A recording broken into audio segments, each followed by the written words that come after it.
Welcome everyone, मैं हूँ प्रतीक्षा। Guys, क्या आप सभी लोगों ने कभी ऐसी चीज इमेजिन की है कि जो हम गेम खेल रहे हैं वो चीज अगर रियल वर्ल्ड में ट्रांसफॉर्म हो जाए तो कैसा हो? उसी गेम के अंदर हम एंटर कर जाए, जैसा हम सोचे वैसी सारी चीजें हो सकती है। वो गेम इतने ज्यादा एडिक्टेड हो जाए कि लोगों को रियल लाइफ से ज्यादा उस गेम में रहना पसंद हो। इसी कॉन्सेप्ट पे बेस्ड 2018 के अंदर एक मूवी आई थी जिसका नाम था रेडी प्लेयर वन। तो चलिए फिर बिना प्रतीक्षा कराए आज हम सभी लोग एक गेमिंग वर्ल्ड के अंदर चलती हैं। कहानी की टाइमलाइन 2045 पे पहुंच चुकी थी, जहां पे अभी हमारी जैसे माहौल बिल्कुल नहीं था। हर एक इंसान फ्रस्ट्रेटेड था अपने काम को लेकर, अपनी लाइफ को लेकर। कोलंबस के अंदर मोरो और जेम्स हैलिडे नाम के दो साइंटिस्ट ने मिलकर एक गेम को बनाया, एक वर्चुअल रियलिटी का कंप्यूटर गेम सिस्टम। इसका नाम ओएसिस रखा जाता है। ये एक ऐसा गेमिंग वर्ल्ड है जिसके अंदर जो कैरेक्टर आप चूज करेंगे उसी कैरेक्टर को आप जी सकते हैं, जिसे अवतार भी कहा जाता है। जैसे कि अगर आप लोगों को प्ले स्टेशन के बारे में पता होगा, सेम गाइस आप यहाँ पे भी अप्लाई कर सकते हैं। आंखों पे ग्लासेस और हाथ के अंदर स्टिक्स। फिर आप जो प्रेजेंट वर्ल्ड के अंदर कर रहे हैं सेम चीज आप ओएसिस के गेम के अंदर भी कर रहे होते हैं। अब तक के हमने जितने भी super hero, cartoon character, villains देखे हैं, ये सारे आपको इस मूवी के कैरेक्टर्स में दिखाई देंगे, क्योंकि लोग भी वैसा ही बनना चाहते हैं। ये जगह खूबसूरत होने के साथ में एंटरटेनिंग भी थी और एंटरटेनिंग होने के साथ में खतरनाक भी थी। ओएसिस में एक ऐसा पार्ट बनाया गया है जिसे डून नाम दिया गया है। असल के अंदर एक प्लेनेट है जहाँ पे फाइट होती है। लोग यहाँ पे लड़ने आते हैं कॉइन्स के लिए। अगर इस गेम के अंदर कोई डिस्क्वालीफाई हो जाए यानी कि मर जाए तो वो वापस से भी आ सकता है, लेकिन उसके पुराने कमाए हुए कॉइन्स और वेपन्स चले जाते हैं, यानी कि उसे स्टार्टिंग से स्टार्ट करना पड़ेगा। लोग इसे अपनी दुनिया समझने लगे थे। इसी के साथ लॉन्च होने के साथ में ही ये बहुत फेमस होता गया। इन दो लोगों में से एक की मौत हो जाती है। मोरो यहाँ पे जिंदा नहीं रह पाता और साथ ही कुछ टाइम पहले उसने कंपनी छोड़ भी दी थी, जिसके बाद ये सारी कंपनी हैलिडे टेक ओवर कर लेता है। लोग हैलिडे से भी बहुत प्यार किया करते थे क्योंकि ओएसिस बनाना हैलिडे का ड्रीम था और कंसेप्ट भी उसी का था। 2040 के अंदर यानी कि 2045 की टाइमलाइन से 5 साल पहले हैलिडे की भी मौत हो जाती है, लेकिन मरने से पहले वो एक प्लानिंग पहले से ही बना के गया था, एक ऐसा प्रोग्राम जो कि ओएसिस की पूरी ओनरशिप को किसी और को दे सके। हैलिडे ने एक कंपटीशन को क्रिएट किया जिसका मिशन गोल्डन ईस्टर एग को ढूंढना था। हैलिडे ने उस ईस्टर एग को इसी ओएसिस गेम के अंदर ही कहीं छुपाया था। ईस्टर एग को ढूंढने के लिए 3 मिशन पार करने पड़ेंगे और उन 3 मिशन के अंदर इन्हें 3 चाबियां मिलेगी जो कि ओएसिस गेम के अंदर ही है। जिसे भी एक चाबी मिलती जाएगी उसे आगे की चाबी ढूंढने के लिए क्लू भी मिलते जाएंगे। हैलिडे के पास में अनकाउंटेबल मनी, शेयर्स, प्रॉपर्टी बहुत कुछ था। जो भी इस गेम को सबसे पहले जीतेगा इन सब का ओनर वही बन जाएगा।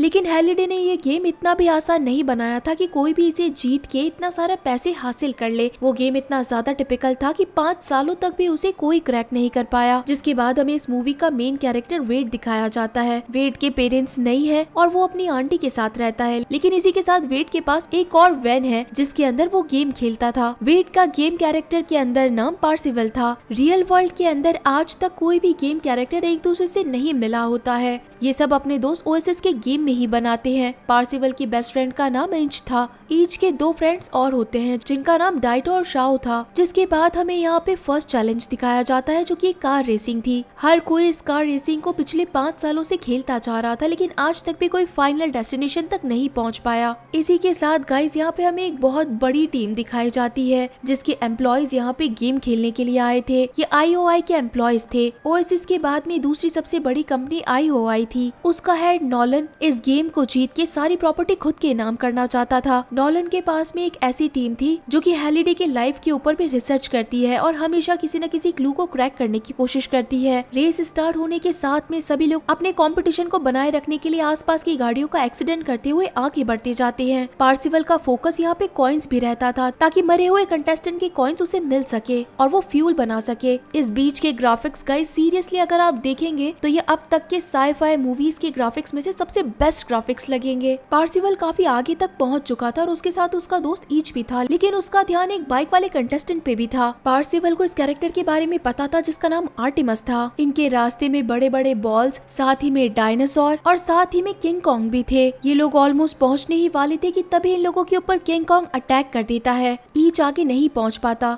लेकिन पार्सिवल और आर्टेमिस यहाँ तक पहुँच गए थे। पार्सिवल देखता है कि कैसे किंग कॉन्ग वहाँ पे आने वाली सारी गाड़ियों को तोड़ रहा है और वो इस तरीके से छुप के बैठा है कि आगे आने वाली हर गाड़ी को खत्म कर देगा। पार्सिवल खुद तो वहाँ से उतर जाता है और आर्टेमिस के जाने से पहले ही वो उसका हाथ पकड़ लेता है। आर्टेमिस अपने आंखों से देखती है कि कैसे किंग कॉन्ग उसकी बाइक का कचरा कर चुका है। किंग कॉन्ग ये एक ऐसा ट्रैप था जो कि अब तक किसी भी प्लेयर को जीतने नहीं दे रहा था। पार्सिवल की दोस्ती आर्टेमिस से होती है और वो अपने साथ में आर्टेमिस को लेके ईच के वर्कशॉप में पहुंचता है उसकी बाइक ठीक कराने के लिए। पार्सिवल को लगा था कि इस गेम के अंदर कोई पैटर्न है और कोई रूल्स है। तब यहाँ पे आर्टेमिस बात को क्लियर करती है और कहती है कि हेलिडे को अपनी लाइफ के अंदर रूल्स पसंद ही नहीं थे, तो इस गेम में भी कोई रूल नहीं है बल्कि कोई लॉजिक है। रात में पार्सिवल रियल वर्ल्ड के अंदर आर्टेमिस की बातों को रिमाइंड कर रहा था। अगले दिन पार्सिवल ओएसिस की लाइब्रेरी में पहुंच जाता है जिसका नाम जर्नल्स था। इस लाइब्रेरी के अंदर हेलिडे के लाइफ का हर एक मूवमेंट कैप्चर करके रखा गया है। यहाँ के लाइब्रेरियन का नाम क्यूरेटर था जो कि पार्सिवल के साथ जाके हेलिडे के वीडियोस दिखाता है। यहाँ पार्सिवल हेलिडे और मोरो के कन्वर्सेशन से उस क्लू को क्रैक कर लेता है जिसके अंदर वो फर्स्ट गेम को जीत सकता है। क्लू ये था कि गाड़ी आगे जाने की बजाय अगर रिवर्स में जाएगी यानी कि टाइम को रोककर अगर पीछे देखा जाए तो ये लोग जीत सकते हैं। पार्सिवल इस टाइम तक किसी को कुछ नहीं बताता और रेस स्टार्ट होने के बाद में बस वहीं रुक जाता है। लेकिन इस टाइम पे पार्सिवल जब रुका हुआ था तो ये चीज आर्टेमिस देख लेती है। पार्सिवल रुकने के बाद जैसे रिवर्स गियर डालता है तो अपने आप ही पीछे से कोई दरवाजा ओपन होता है जो कि उसे गेम के नीचे से लेके जा रहा था। जितनी भी एक्टिविटीज थी वो सारी पार्सिवल के ऊपर चल रही थी और बहुत ही इजीली पार्सिवल सारे ट्रैप्स को क्लियर करता हुआ फिनिश लाइन तक पहुंच जाता है। हेलिडे ने भी यहाँ पे खुद का एक अवतार बना रखा था जिसका नाम एनारॉक था। पार्सिवल जाके एनारॉक से मिलता है जहाँ फर्स्ट रिवॉर्ड के अंदर उसे अपनी पहली चाबी मिल जाती है और साथ ही साथ नेक्स्ट चाबी को ढूंढने का क्लू भी मिलता है। अब चाबी जीतने का मतलब था कि काफी सारे रिवॉर्ड्स और भी आना। पार्सिवल के पास में कॉइन्स और पावर्स भी आती जाती है, साथ ही साथ वेपन्स भी। हर जगह जब ये न्यूज आ जाती है कि पार्सिवल को पहली चाबी मिल गई है तो वही चीज अब आर्टेमिस फॉलो करती है और आर्टेमिस के बाद में बाकी सारे फ्रेंड्स भी। इन सभी लोगों को पहली चाबी मिल जाती है। इन पांचों की दोस्ती पहले से ही थी और इनके ग्रुप का नाम हाई फाई होता है। IOI के ओनर रोलन को जब ये बात पता चलती है तो रोलन गेम के अंदर जाता है। वो ओएसिस के अंदर जाकर एक कैरेक्टर जिसका नाम एरॉक होता है उसे इन्फॉर्मेशन कलेक्ट करने के बारे में कहता है, वो भी पार्सिवल की। सेकंड क्लू एक तरह की पहेली थी। इस पहेली को क्रैक करने के लिए पार्सिवल आर्टेमिस के साथ वापस से लाइब्रेरी पहुंचता है। हेलिडे की लाइफ के बारे में यानी कि उसके लव लाइफ के बारे में भी ये चीज हो सकती है। एक वीडियो के अंदर ये लोग देखते हैं कि कैसे हेलिडे अपने दोस्त मोरो के साथ में बात कर रहा है और हेलिडे एक लड़की के साथ डेट पे जाने के बारे में बताता है। वो लड़की और कोई नहीं बल्कि मोरो की वाइफ थी जिसका नाम कीरा था। लेकिन पार्सिवल इस बात को क्लियर करता है कि हेलिडे की पूरी लाइफ जर्नी के अंदर अभी तक इस लड़की के बारे में सिर्फ एक बार जिक्र किया है, यानी कि ये लोग सिर्फ एक बार डेट पे गए हैं। क्यूरेटर को इस बात पे बिलीव था कि पार्सिवल जिस लॉजिक से सोच रहा है वो गलत है, लेकिन क्यूरेटर जब बाकी प्रीवियस वीडियोस को चेक करता है तो उसमें पार्सिवल की बात ही सच निकलती है। कीरा के नाम के हर एक वीडियो हेलिडे ने पहले से ही डिलीट करवा रखी थी। कीरा के साथ रहना हेलिडे को पसंद था, लेकिन ये बात ना तो वो कीरा से कह पाया ना ही वो मोरो से कह पाया। आर्टेमिस पार्सिवल के साथ में टाइम स्पेंड करना चाहती थी, इसी कारण वो उसे नाइट क्लब में इनवाइट करती है। इनके मीटिंग को आयरो देख चुका था, जिसके बाद नॉलन को कांटेक्ट करके पार्सिवल की लोकेशन शेयर कर दी जाती है। हेलिडे ने ये क्लब कीरा के मिलने के बाद बनाया था, लेकिन हेलिडे को अपने रियल लाइफ में क्लब्स नहीं पसंद थे। पार्सिवल के पास जो कॉइन्स थे उससे उसने कई सारी चीजें खरीदी थी, जिसमें से एक क्यूब भी था। उसी क्यूब को बड़ा करके अब वो आर्टेमिस के साथ में डांस करने लगता है। यहाँ पे पार्सिवल अपनी असली आइडेंटिटी यानी कि अपना नाम आर्टेमिस को बता देता है और कहता है कि मैं तुम्हें पसंद करता हूँ। आर्टेमिस ये सुनते ही वो डांस रोक देती है और चिल्लाने लगती है कि यहाँ पे कोई अपनी आइडेंटिटी नहीं बताता है। ये कैरेक्टर सारी बात को सुन चुका था और पार्सिवल के रियल नेम के बारे में भी उसे पता चल चुका था। IOI के गार्ड्स यहाँ पे पहुँच चुके थे और इन दोनों पे अटैक करना शुरू करते हैं, लेकिन ये दोनों ही फाइट करते हुए यहाँ से बाहर निकल जाते हैं क्योंकि पार्सिवल के पास एक ऐसा गैजेट था जो कि 60 सेकंड टाइम पीछे कर सकता था। एरो नॉलन को कांटेक्ट करता है और पार्सिवल का रियल नेम और बाकी डिटेल्स भी बता देता है। जिस टाइम पे वेड यानी कि पार्सिवल गेम खेल रहा था, स्टार्ट करने से पहले नॉलन उसे कांटेक्ट करके IOI में बुलाता है। नॉलन यहाँ पे वेड को IOI ज्वाइन करने के बारे में कहता है और काफी सारे शेयर्स देने के बारे में भी कहता है, लेकिन वेड इनमें से कोई भी बात नहीं मानता। नॉलन यहाँ पे वेड की बात नहीं मानने पे उसे धमकी भी देता है। IOI अब वेड को मारना चाहते थे, इसी कारण वेड के घर पहुँचने से पहले ही वो वेड के घर को डिस्ट्रॉय कर देते हैं। लोगों को लगा था कि वेड इसी घर में है, लेकिन इस घर के अंदर वेड के अंकल आंटी थे जो कि इस ब्लास्ट के अंदर मारे जाते हैं। अब जब वेड प्रेजेंट लाइफ के अंदर अपने वैन में पहुंचता है तो उसी टाइम वेड वेड को कोई किडनैप करके अपने साथ ले आता है। वेड को जब होश आता है तो वो अपने सामने आर्टेमस को देखता है। आर्टेमस का रियल नेम समैंथा था। समैंथा यहाँ पे वेड को अपने फादर से रिलेटेड बात भी बताती है कि कैसे उसके फादर ये गेम खेलते हुए इसकी बोरोवर बन गए। आईओआई ने सब कुछ छीन लिया, उनके घर से लेके उनकी सारी प्रॉपर्टीज, और उसके बाद में उनके फादर को मरना पड़ा। इसी कारण वो कभी भी अपनी आइडेंटिटी नहीं बताना चाहती थी। इन्हीं की बातों के अंदर से समैंथा को कोई नई चीज पता चलती है, एक डांस फ्लोर के बारे में। लेकिन मेमोरी ढूंढने के लिए इन लोगों को लाइब्रेरी में जाना पड़ता है, जिसके बाद लाइब्रेरी से इन लोगों को वो मेमोरी भी मिल जाती है। वो डांस फ्लोर एक हॉरर मूवी का था। क्यूरेटर उस मूवी को स्टार्ट करता है, सारे लोग उस मूवी के अंदर एंटर करते हैं। ईच को एक फ्रेम भी दिखाई देता है जिसके अंदर हैलिडे और कीरा दोनों ही थे, और आगे जाने के साथ में ही इन्हें डांस फ्लोर भी मिल जाता है जहाँ पे सारे ज़ॉम्बी डांस कर रहे थे और उनके बीच में कीरा थी। आर्टेमस इन ज़ॉम्बी को दूर करती हुई सीधा कीरा के पास पहुँच जाती है और डांस के लिए पूछती है। असल के अंदर ये कीरा का अवतार थी जो कि सेकंड रिवॉर्ड तक ले आई थी, यानी कि हैलिडे का रिवॉर्ड अब सेकंड चाबी दे चुका था। इसी टाइम पे हम ये भी देखते हैं कि ईच एक गलत रूम में एंटर करता है जिसके अंदर उसे पहले एक लेडी दिखाई देती है जो कि पहले एक बूढ़ी सी स्केलेटन में बदल जाती है, और उसके बाद वो जगह भूल भुलैया में ट्रांसफॉर्म हो जाती है। वो बड़ी सी लेडी ईच के ऊपर अटैक करती जाती है। आखिर के अंदर पार्सिवल और आर्टेमस दोनों मिलकर ईच को वहाँ से बाहर निकाल लेते हैं। यहाँ पे आईओआई के अंदर अभी भी वेड को सर्च किया जा रहा था क्योंकि सबको पता चल गया था कि वेड जिंदा है और सेकंड की भी ढूंढ ली गई है। आर्टेमस के एक आदमी को ढूंढने पर पार्सिवल के बारे में भी पता चल जाता है। प्रेजेंट वर्ल्ड के अंदर वेड और समैंथा थर्ड क्लू के बारे में बात कर रहे थे। आईओआई के लोग यहाँ पे पहुंच चुके थे जो कि अपनी पूरी टीम के साथ आए थे। समैंथा अपने साथ वेड को लेके नीचे वाले कमरे में जाती है जहाँ पे एक सीक्रेट रास्ता था। समैंथा वेड को यहाँ से जाने के लिए कहती है। जो लोग भी पकड़े जाते हैं उन लोगों को लॉयल्टी सेंटर में भेज दिया जाता है। समैंथा को भी अब आईओआई के लोग अपने साथ ले जाते हैं। बाहर निकलते ही वेड को बाकी के दोस्त मिलते हैं जो कि ओएसिस के अंदर उसके फ्रेंड्स थे, यानी कि ईच और बाकी के दो साथी। समैंथा ने पकड़े जाने से पहले इन सभी को मैसेज कर दिया था इसी जगह पे पहुंचने के लिए। लॉयल्टी सेंटर एक ऐसी जगह है जहाँ पे जबरदस्ती लोगों से गेम खिलवाया जाता है या फिर काम कराया जाता है।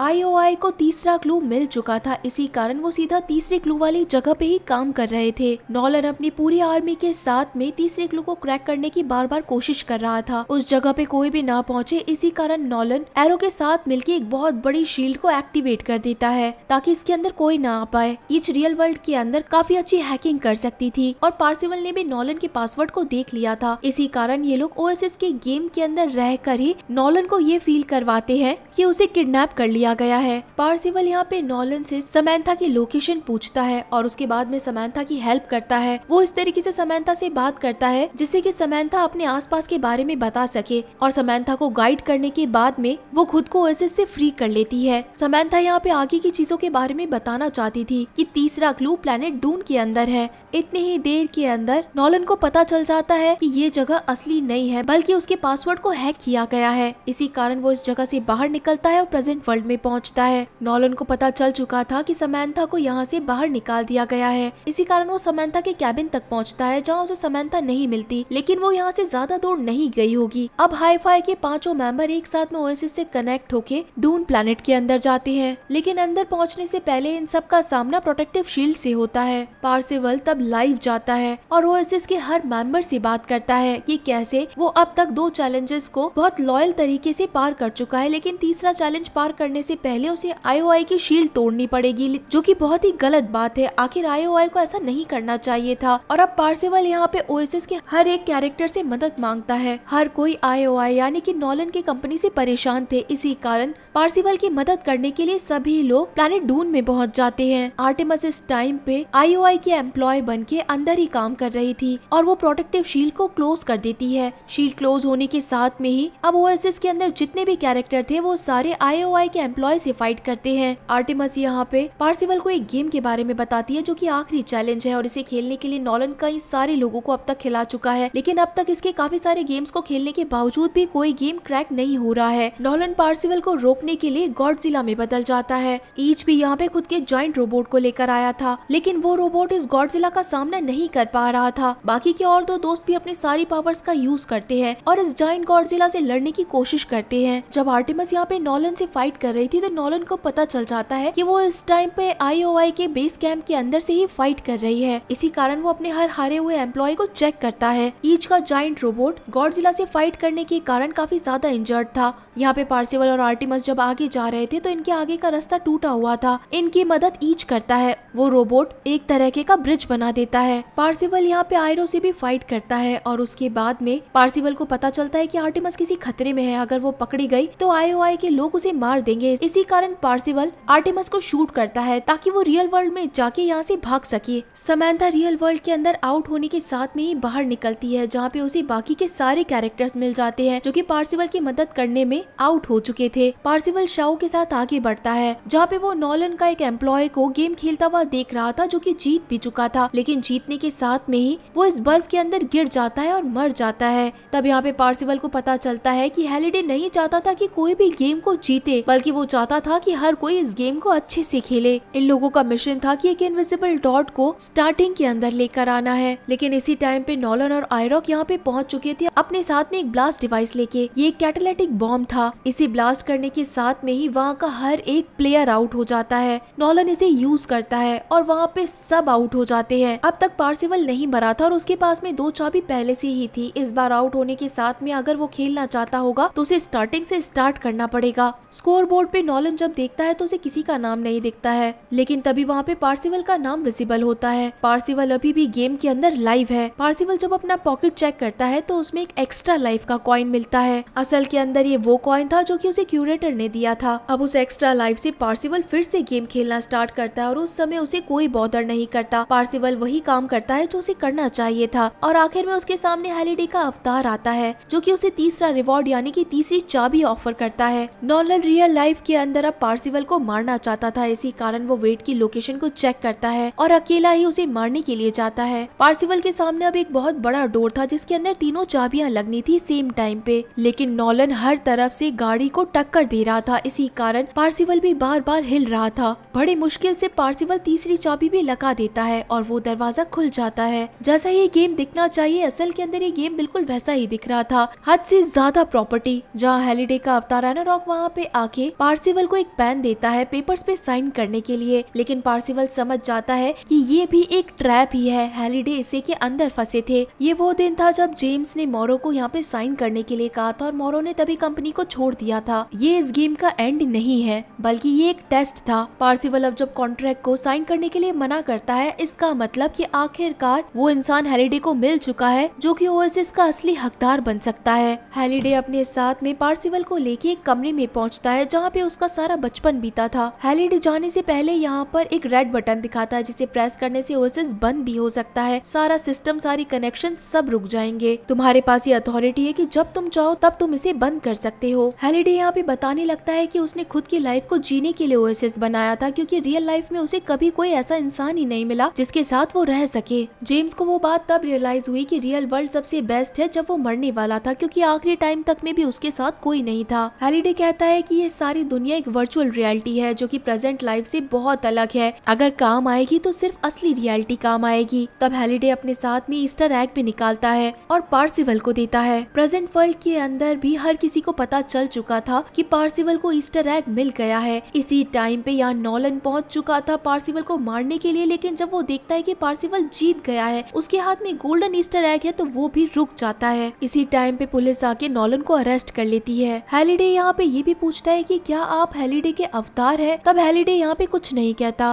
पार्सिवल पूछता है कि क्या हैलिडे सच में मर गए हैं? तब हैलिडे कहता है कि हाँ, मैं मर चुका हूँ। हैलिडे और उसके बचपन का रूप यहाँ से चला जाता है। असल के अंदर वो कोई असली नहीं बल्कि सिर्फ और सिर्फ प्रोग्राम ही थे। वेड आखिरकार जीतने के साथ में ही उस डिवाइस को निकालता है और रोता भी है हैलिडे की सारी मेमोरी को जानकर। इस बार दरवाजा खुलने पे मोरो आता है जो कि पार्सिवल से मिलने आया था। लॉयर अपने साथ में कॉन्ट्रैक्ट लेकर आए थे और इन्हें वेड के साइन भी चाहिए थे। गेम जीतने के साथ में ही वेड इस कंपनी का ओनर बन जाता है। वेड डिसाइड करता है कि ये कंपनी ये पांचों दोस्त मिलके एक साथ चलाएंगे। हर कोई इंसान अब वेड को चीयर कर रहा था कि इतना बड़ा गेम उसने जीत लिया है। पार्सिवल यहाँ पे मोरो से पूछता है कि आपको कैसे पता चला कि मैं ये गेम जीत चुका हूँ? तब मोरो कहता है कि सब लोग इस गेम को देख रहे थे और सबसे नजदीक से मैंने देखा है। मोरो अपने पॉकेट से एक कॉइन निकालता है। तब हम लोगों को पता चलता है कि क्यूरेटर और कोई नहीं बल्कि मोरो खुद था, जो कि ओएसिस में इतने सालों से था। जिसके बाद वेड अब उस कंपनी को टेक ओवर कर चुका था और अपने दोस्तों के साथ में उस कंपनी को रन करता है, लेकिन वो मोरो को एज अ कंसल्टेंट रखता है क्योंकि स्टार्टिंग मोरो के साथ हुई थी। आईओआई कंपनी को अब बंद कर दिया गया था। इसी के साथ में जितने भी बुरे काम आईओआई कर रही थी ही सबको क्लोज करवा दिया गया था और अब ओएसिस को हफ्ते में 2 बार बंद भी रखा जाता है ताकि लोग साथ में रह के भी जिंदगी जीना सीखे। और अब समंथा और वेड भी दोनों साथ रहना तय करते हैं। इसी के साथ गाइस ये शानदार मूवी यहीं पे खत्म हो जाती है। तो आप सभी लोगों को ये मूवी कैसी लगी मुझे जरूर बताइएगा। तो चलिए फिर मिलते हैं आप सभी लोगों से अगली मूवी में, तब तक के लिए टाटा।